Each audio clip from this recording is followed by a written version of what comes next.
গর্জনিয়ার দুর্গম পূর্ব শাহ মোহাম্মদ পাড়া এলাকায় কোরআনের আলো ছড়াচ্ছেন আদর্শ নুরানি ও ইবতেদায়ী মাদ্রাসা। গর্জনিয়া থেকে মোহাম্মদ জয়নাল আবেদিন টুক্কুর পাঠানো ছবি ও তথ্যে ডেস্ক রিপোর্ট। কক্সবাজারের রামু উপজেলার গর্জনিয়ার দুর্গম এলাকায় কোরআনের আলো ছড়াচ্ছেন পূর্ব শাহ মোহাম্মদ পাড়া আদর্শ নুরানি ও ইবতেদায়ী মাদ্রাসা। বুধবার মাদ্রাসায় অনুষ্ঠিত হয় বার্ষিক সভা, সাংস্কৃতিক কার্যক্রম প্রদর্শনী ও পঞ্চম শ্রেণীর শিক্ষার্থীদের বিদায় অনুষ্ঠান।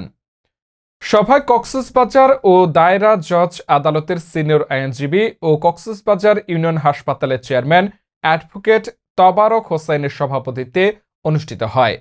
তরুণ সমাজসেবক নূর মোহাম্মদের সঞ্চালনায় প্রধান বক্তা ছিলেন মাওলানা ওমর ফারুক বিন ইসহাক। প্রধান অতিথি ছিলেন কক্সবাজার জেলা জামায়াতে ইসলামী নেতা শহীদুল ইসলাম বাহাদুর। বিশেষ অতিথি ছিলেন উপজেলা নাইক্ষ্যংছড়ি দুর্নীতি প্রতিরোধ কমিটির সভাপতি সাংবাদিক মাইনুদ্দিন খালেদ, অ্যাডভোকেট এহসানুল করিম, পরিচালনা কমিটির সভাপতি মনসুর।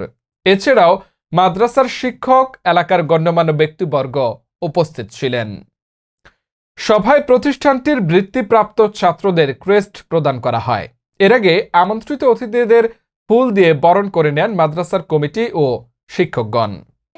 এই বছর আপনাদের কাছে আমি একটা বিশেষভাবে আমি একটা পরিকল্পনা নিয়েছি যে আমরা মসজিদের বারান্দাটা সম্প্রসারণ করব এবং আমার নিজস্ব অর্থ থেকে 1.5 লক্ষ টাকা মতো আমি বাজেট ইতিমধ্যে আমি পেশ করেছি, আপনাদের সামনে পেশ করতেছি। এবং আমি পরিচালনা পরিষদকে বলেছি যে আপনারাও এলাকায় যা পারেন, যতটুকু পারেন, মোটামুটি 1 লক্ষ টাকার মতো একটা বাজেট তৈরি করবেন, যাতে টাইলস করে আমরা বারান্দাটা সম্প্রসারণ করতে পারি। মূলটা এখন অ্যাডভোকেট তবারক হোসেন উনি আমাদের সুযোগ করে দিয়েছেন, উনি একটি মাঠ দিয়েছেন, উনি বাগান করবার সুযোগ করে দিয়েছেন। গোলাপ আমরা খাবো, প্রত্যেকের বাড়ি থেকে একজন মেধাবী এখানে নিশ্চয়ই আমি ভবিষ্যৎ উঠবে, অর্থাৎ এখানে সৃষ্টি হবে আশা করি। যেমন এখানকার একটি স্টুডেন্ট আমার স্কুলে পড়ে, যে ছেলেটি ইসলামী সঙ্গীত পরিবেশন করেছে, নিশ্চয়ই আপনারা প্রথমে শুনেছেন। তো যাই হোক, এইরকম মেধাবী একদিন ডাক্তার, ইঞ্জিনিয়ার, প্রকৌশলী, আলেম হবে। অর্থাৎ একটা গোলাপ যখন ফুটাতে আপনি যাবেন, এই গোলাপের যে ব্যাগ থাকে, অর্থাৎ নিচের অংশ থাকে, সেখানে রোপণ করতে হবে, পানি দিতে হবে, বড় হবে। বড় হওয়ার পরে এই গোলাপ যখন ছিটতে যাবেন, কাটা ফুটতে হবে।